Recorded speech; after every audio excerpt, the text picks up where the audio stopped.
प्राचीन काल की बात है।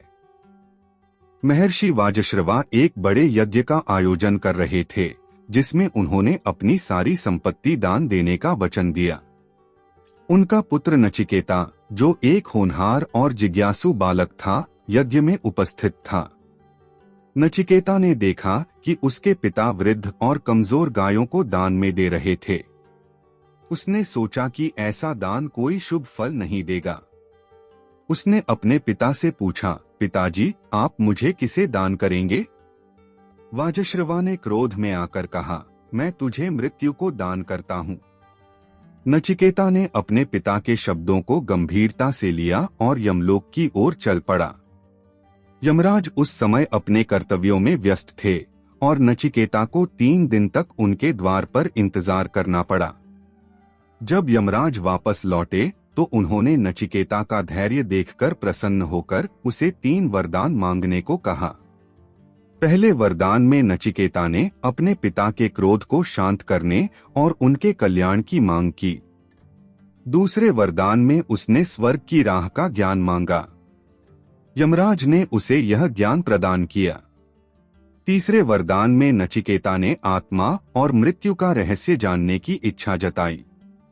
यमराज पहले तो झिझके, क्योंकि यह रहस्य गूढ़ और गहरा था, लेकिन नचिकेता की जिज्ञासा, धैर्य और दृढ़ निश्चय को देखकर उन्होंने उसे आत्मा का ज्ञान और मोक्ष का मार्ग सिखाया। इस प्रकार नचिकेता ने अपने साहस और ज्ञान की प्यास से मानवता को आत्मा और मृत्यु के सत्य का मार्ग दिखाया। सत्य की खोज के लिए धैर्य, जिज्ञासा और दृढ़ता आवश्यक है। बहुत समय पहले भारतवर्ष में पवित्र नदियों, ऋषियों और महान राजाओं का वास था। उन्हीं में से एक कथा सत्यवती और ऋषि पराशर की है, जो महाभारत के इतिहास का आरंभ है। एक समय की बात है, हस्तिनापुर के पास यमुना नदी के तट पर एक सुंदर कन्या रहती थी, जिसका नाम सत्यवती था। सत्यवती एक मछुआरे की बेटी थी, लेकिन उसकी सुंदरता और विनम्रता के कारण वह हर किसी का ध्यान आकर्षित करती थी। सत्यवती के पास एक विचित्र गुण था, उसके शरीर से मछली की गंध आती थी। इस कारण से वह अपने जीवन से असंतुष्ट रहती थी, लेकिन वह अपने पिता की आज्ञा का पालन करती थी और नाव चलाने का कार्य करती थी। एक दिन जब सत्यवती नदी में नाव चला रही थी, वहां महान ऋषि पराशर पहुंचे।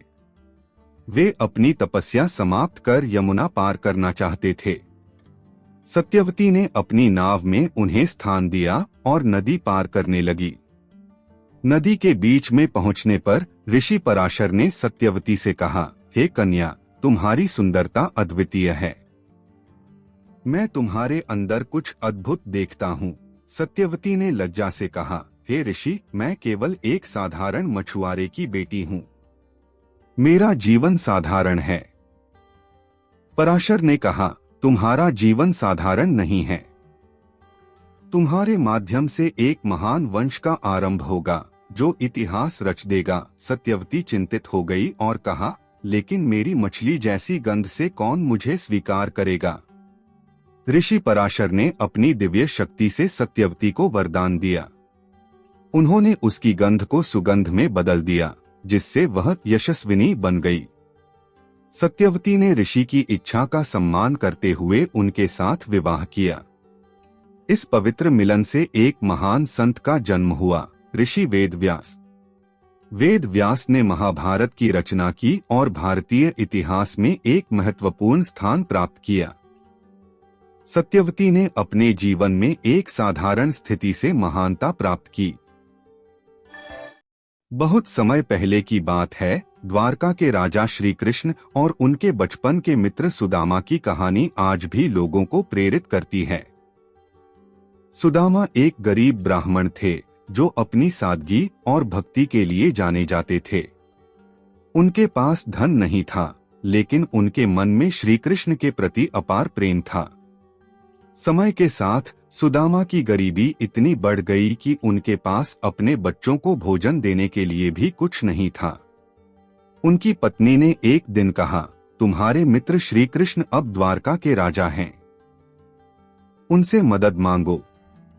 सुदामा ने पहले तो मना किया, क्योंकि वह अपनी स्वाभिमानी प्रकृति के कारण किसी से सहायता नहीं मांगना चाहते थे।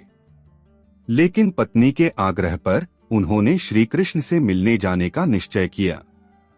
उन्होंने घर से श्री कृष्ण के लिए भेंट के रूप में चावल की छोटी सी पोटली ली, जो उनके पास देने के लिए सबसे मूल्यवान वस्तु थी।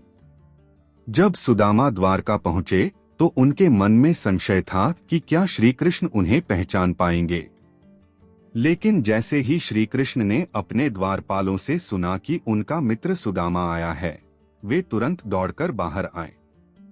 उन्होंने सुदामा को गले लगाया और प्रेम पूर्वक अपने महल में ले गए। सुदामा को देखकर श्री कृष्ण इतने प्रसन्न हुए कि उनकी आंखों से आंसू बहने लगे। उन्होंने सुदामा का हालचाल पूछा और उनके साथ बाल्यकाल की यादें ताजा कीं। सुदामा ने झिझकते हुए अपनी छोटी सी भेंट, चावल की पोटली श्री कृष्ण को दी। श्री कृष्ण ने उसे इतने प्रेम से स्वीकार किया जैसे यह संसार का सबसे बड़ा उपहार हो। सुदामा ने श्री कृष्ण से अपनी समस्याओं के बारे में कुछ भी नहीं कहा। वह केवल अपने मित्र से मिलने का आनंद लेना चाहते थे। जब सुदामा महल से विदा हुए तो उनका मन हल्का और प्रसन्न था। लेकिन जब वे अपने गांव पहुंचे तो उन्होंने देखा कि उनका छोटा सा झोपड़ा एक सुंदर महल में बदल चुका था। उनके परिवार के पास अब पर्याप्त धन और भोजन था। सुदामा समझ गए कि यह सब श्री कृष्ण की कृपा है। सच्चा प्रेम और मित्रता किसी भी स्वार्थ से परे होती है। श्री कृष्ण ने सुदामा की भेंट में प्रेम देखा और बदले में उन्हें वह दिया जिसकी उन्हें सबसे अधिक आवश्यकता थी। बहुत समय पहले की बात है, एक ऋषि की बेटी सावित्री अपनी बुद्धिमत्ता और सुंदरता के लिए प्रसिद्ध थी। जब वह विवाह योग्य हुई तो उसने स्वयंवर खोजने का निश्चय किया। वन में घूमते हुए उसने सत्यवान नामक एक साधारण लेकिन धर्मात्मा युवक को देखा। सत्यवान एक गरीब लकड़हारे का पुत्र था, लेकिन उसकी सच्चाई और विनम्रता ने सावित्री का दिल जीत लिया। जब सावित्री ने अपने पिता से सत्यवान से विवाह करने की इच्छा जताई तो ऋषि ने उसे चेतावनी दी, सत्यवान अल्पायु है, केवल 1 वर्ष बाद उसकी मृत्यु हो जाएगी। लेकिन सावित्री अपने निर्णय पर अडिग रही। उसने कहा, मैं अपने प्रेम को मृत्यु के भय से नहीं छोड़ सकती।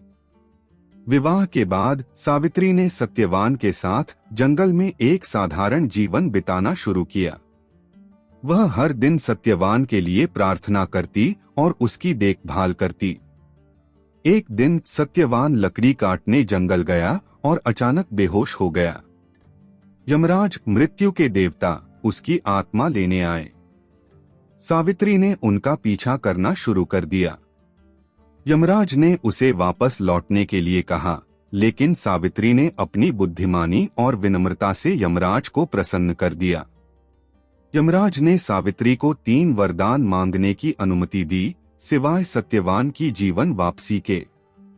सावित्री ने पहले अपने ससुर को नेत्रदान और राज्य वापसी का वरदान मांगा। फिर उसने स्वयं को 100 पुत्रों की मां बनने का वरदान मांगा। यमराज को यह समझ में आ गया कि सत्यवान के बिना यह वरदान पूरा नहीं हो सकता। यमराज ने सत्यवान को जीवनदान दिया और सावित्री के साहस और प्रेम की प्रशंसा की। इस प्रकार सावित्री ने अपने धैर्य, समर्पण और प्रेम से मृत्यु को भी हरा दिया। प्राचीन काल की बात है, जब असुरों और देवताओं के बीच युद्ध जारी था। असुरों के राजा बलि ने देवलोक पर काबू पा लिया था और सभी देवताओं को पराजित कर दिया था। देवता परेशान थे क्योंकि उनके पास अब कोई शरण नहीं थी और वे बुरी तरह से पराजित हो रहे थे। तब भगवान विष्णु ने एक अनोखा रूप धारण किया। उन्होंने वामन अवतार लिया, जो एक छोटे ब्राह्मण के रूप में प्रकट हुए। बलि ने उन्हें यज्ञ के समय भिक्षाटन के लिए बुलाया। वामन ने केवल 3 पग भूमि की याचना की। बलि, जो खुद को अत्यंत शक्तिशाली मानते थे, यह याचना स्वीकार कर ली। लेकिन जैसे ही वामन ने अपना पहला कदम रखा, उन्होंने पूरा आकाश पैदल ही नाप लिया। दूसरे कदम से उन्होंने पृथ्वी पर काबू पा लिया और तीसरे कदम से उन्होंने पाताल लोक को भी अपने अधीन कर लिया। भगवान विष्णु ने यह चमत्कारी कार्य करके असुरों का अहंकार तोड़ा और देवताओं की रक्षा की। वामन के इस रूप ने यह संदेश दिया कि भगवान सत्य के पक्ष में होते हैं और बुराई का अंत होना तय है, चाहे वह कितनी भी शक्तिशाली क्यों न हो। बहुत समय पहले देवों और दानवों के बीच एक भीषण युद्ध हुआ था। इस युद्ध में देवता जीत गए और उनके शत्रु दानवों को पराजित कर दिया। इस युद्ध के दौरान देवताओं ने समुद्र मंथन किया और विभिन्न अमूल्य रत्न प्राप्त किए, जिनमें से एक था अमृत और दूसरा था गंगा। गंगा नदी का जन्म समुद्र मंथन के दौरान हुआ था। जब गंगा पृथ्वी पर आने वाली थी, तब भगवान शिव ने उसकी शक्ति को नियंत्रित करने के लिए उसे अपनी जटा में समाहित कर लिया। गंगा की लहरें इतनी प्रचंड थीं कि अगर वह सीधे पृथ्वी पर आ जाती तो पृथ्वी का अस्तित्व समाप्त हो सकता था। भगवान शिव ने अपनी जटाओं में गंगा को समेटा और धीरे धीरे उसे पृथ्वी पर बहने दिया। गंगा के पृथ्वी पर आने के बाद वह हर स्थान को पवित्र करने वाली और जीवनदायिनी बन गई। लोग मानते हैं कि गंगा में स्नान करने से पाप समाप्त हो जाते हैं और मोक्ष की प्राप्ति होती है। इस प्रकार गंगा ने अपनी पवित्रता और शक्ति से पृथ्वी को आशीर्वाद दिया। प्रहलाद की कहानी एक प्राचीन भारतीय मिथक है जो भक्ति और सत्य की विजय का प्रतीक है। यह कहानी हिरण्यकश्यप और उसके बेटे प्रहलाद के बीच की एक महान संघर्ष की है। हिरण्यकश्यप एक अत्यधिक क्रूर और अहंकारी राक्षस था, जिसने अपने बल और शक्ति के आधार पर भगवान को भी चुनौती दी थी। उसने खुद को भगवान मान लिया था और अपने राज्य में सभी से यह कहने को कहा कि वे केवल उसकी पूजा करें और भगवान विष्णु की पूजा छोड़ दें। लेकिन उसके बेटे प्रहलाद ने उसकी इच्छा का पालन नहीं किया। प्रहलाद भगवान विष्णु का परम भक्त था और उसने हमेशा भगवान विष्णु की पूजा की। प्रहलाद के भक्तिभाव से हिरण्यकश्यप बहुत क्रोधित हुआ। उसने अपने बेटे को कई तरीकों से मारने की कोशिश की, लेकिन भगवान विष्णु ने उसे हर बार बचा लिया। प्रहलाद पर कई अत्याचार हुए, लेकिन उसने भगवान विष्णु की भक्ति में कोई कमी नहीं आने दी। अंत में हिरण्यकश्यप ने अपने महल में भगवान विष्णु से जुड़ी एक रहस्यमयी स्थिति उत्पन्न करने की योजना बनाई। वह यह जानता था कि भगवान किसी न किसी रूप में प्रकट होंगे। फिर एक दिन भगवान विष्णु नृसिंह रूप में प्रकट हुए, एक आधे आदमी और आधे शेर के रूप में। नृसिंह ने हिरण्यकश्यप को बुरी तरह से हराया और इस प्रकार प्रहलाद की भक्ति और सत्य की विजय हुई। यह कहानी हमें यह सिखाती है कि भगवान अपने भक्तों की रक्षा करते हैं और भक्ति और सत्य हमेशा हर प्रकार के बुरे समय से ऊपर होते हैं। यह कहानी है भगवान श्री राम के वनवास के दौरान की, जब वह अपनी पत्नी सीता और भाई लक्ष्मण के साथ पंचवटी में रहते थे। एक दिन जब श्री राम और लक्ष्मण कहीं जा रहे थे, सीता ने एक अद्भुत सोने जैसे चमकते हुए हिरण को देखा। वह हिरण इतना सुंदर था कि सीता ने उसे पकड़ने की इच्छा जताई। सीता ने श्री राम से कहा, भगवन, यह हिरण बहुत सुंदर है, कृपया इसे पकड़ लाओ। श्री राम ने सीता की बात मानते हुए उस हिरण का पीछा करना शुरू किया। वह हिरण इतना तेज दौड़ता था कि श्री राम उसे पकड़ने में असमर्थ हो रहे थे। तब श्री राम ने हिरण से कहा, मुझे तुम्हारी आवाज सुनाई दे रही है, कृपया रुक जाओ। हिरण ने अचानक अपना रूप बदल लिया और सोने की चमक देने लगा। श्री राम ने समझ लिया कि यह कोई सामान्य हिरण नहीं है। फिर भी वह हिरण का पीछा करते रहे। श्री राम के पास अपनी शक्ति थी, लेकिन उस हिरण का रूप बहुत लुभावना था। तभी हिरण ने छल से श्री राम का ध्यान भटका दिया और गहरे जंगल में भाग गया। श्री राम की अनुपस्थिति का फायदा उठाकर रावण ने सीता का अपहरण करने की योजना बनाई। लक्ष्मण को सीता की चिंता हुई और वह तुरंत सीता के पास लौटे। लेकिन सीता को रावण की छलपूर्ण योजना का पता नहीं था और उसने श्री राम की अनुपस्थिति में उसका अपहरण कर लिया। श्री राम ने अपनी पूरी शक्ति और साहस के साथ सीता का पता लगाने के लिए समुद्र लांघा। उसे आखिरकार हनुमान जी से मदद मिली, जिन्होंने रावण की लंका का पता लगाया और सीता को बचाने का उपाय बताया। भगवान श्री राम ने रावण से युद्ध किया और उसे हराया। अंततः सीता को वापस लाकर उन्होंने धर्म और सत्य की विजय सुनिश्चित की। यह कहानी हमें यह सिखाती है कि सत्य और धर्म का मार्ग हमेशा कठिन होता है, लेकिन अंत में उसकी विजय निश्चित होती है। प्राचीन भारत में एक ऐसा राजा था जिसका नाम हरिश्चंद्र था। वह न केवल अपने राज्य के लिए बल्कि अपने परिवार और अपने प्रजाजनों के लिए भी सत्य और न्याय का पालन करने में विश्वास करता था। उसका जीवन सत्य के मार्ग पर चलने का प्रेरणास्त्रोत बन गया था। हरिश्चंद्र का न्याय और सत्य के प्रति समर्पण इतना गहरा था कि उसने खुद को कठिनाइयों में डाला, बस सत्य के मार्ग से एक कदम भी न हटा। एक दिन राजा हरिश्चंद्र को भगवान सूर्य के रूप में एक देवता ने परीक्षा में डाला। देवता ने राजा से सत्य बोलने की परीक्षा ली। राजा ने पूरे साम्राज्य के सामने सच्चाई का पालन किया और कभी भी किसी प्रकार का झूठ नहीं बोला। लेकिन देवता ने उसे हर एक कदम पर और कठिनाइयों से घेर लिया।